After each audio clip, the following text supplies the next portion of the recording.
আসসালামু আলাইকুম। Recipes by হামদানস মম চ্যানেলে স্বাগত জানাচ্ছি আজকের নতুন আর একটি রেসিপি দেখার জন্য।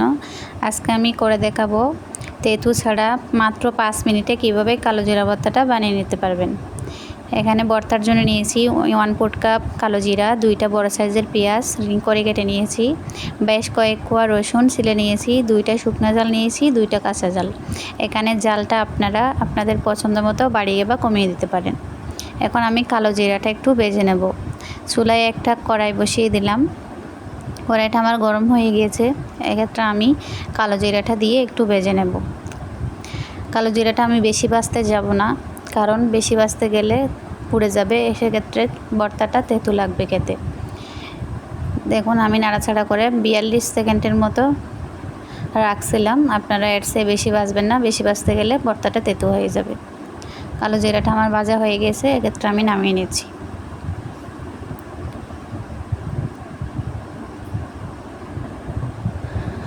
আবার আমি কড়াইটা চুলায় বসিয়ে দিলাম, পরিমাণ মতো তেল দিয়ে। এখন আমি পেঁয়াজ রসুনটা ভেজে নেব।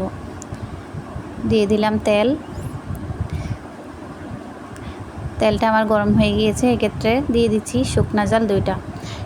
পেঁয়াজ রসুনের সাথে জালটা দিতে গেলে শুকনো জালটা ভাজা হবে না, নরম থেকে যাবে, সেক্ষেত্রে বাটতে সমস্যা হবে, খেতেও ভালো লাগবে না ভর্তাটা। শুকনো জালের একটা সুঘ্রাণ আছে, সেটা বের হবে না। দেখুন আমার মরিচটা কিন্তু ভাজা হয়ে গিয়েছে, সেক্ষেত্রে দিয়ে দিলাম কাঁচা জাল, রসুন, পেঁয়াজ কুচি। পেঁয়াজটা আমি একটু হাত দিয়ে কষলিয়ে দিয়ে দিচ্ছি, যেন কালারটা তাড়াতাড়ি চলে আসে। আমি এখন পেঁয়াজ রসুনটা ভালোভাবে ভেজে নিচ্ছি, একদম কড়া করে ব্রাউন কালার করে ভেজে নেব। এক্ষেত্রে ভর্তাটা খেতে খুব সুস্বাদু লাগবে। অনেকে কালো জিরা ভর্তাটা অনেকভাবে খেয়েছেন, এইভাবে একবার খেয়ে দেখবেন কেমন লাগে ভর্তাটা।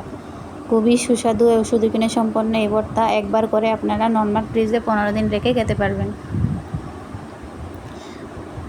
আশা করছি আজকের ভিডিও ভালো লাগবে। ভালো লাগলে প্লিজ লাইক, কমেন্ট, শেয়ার করে আমার চ্যানেলটা সাবস্ক্রাইব করে পাশে থাকা নোটিফিকেশন অন করে রাখবেন, যেন আমি নিত্য নতুন ভিডিওর সাথে সাথে আপনাদের কাছে নোটিফিকেশন পৌঁছে যায়। দেখুন আমার পেঁয়াজ রসুনটা ব্রাউন কালার করে ভেজে নিয়েছি, এখন আমি একটু ঠান্ডা করে নেব। ঠান্ডা হয়ে গিয়েছে, এখন আমি একটা শিলপাটার মধ্যে কালো জিরা আর বাজার মশলাটা দিয়ে পরিমাণ মতো লবণ দিয়ে আমি বেটে নিচ্ছি। আর এই ভর্তাটা এতটা সুন্দর আঠালো হয়, যখন গরম ভাতের সাথে খাবেন তখন ফিল করতে পারবেন ভর্তাটা কতটা আঠালো বা মজার।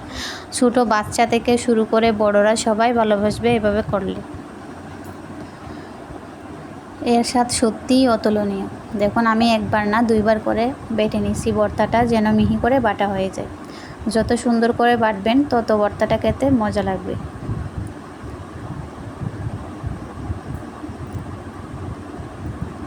ভর্তাটা আমার বাটা হয়ে গিয়েছে। আজকের ভিডিওটা এ পর্যন্তই। সবাই ভালো থাকবেন, সুস্থ থাকবেন, আমার জন্য দোয়া করবেন। আল্লাহ হাফেজ।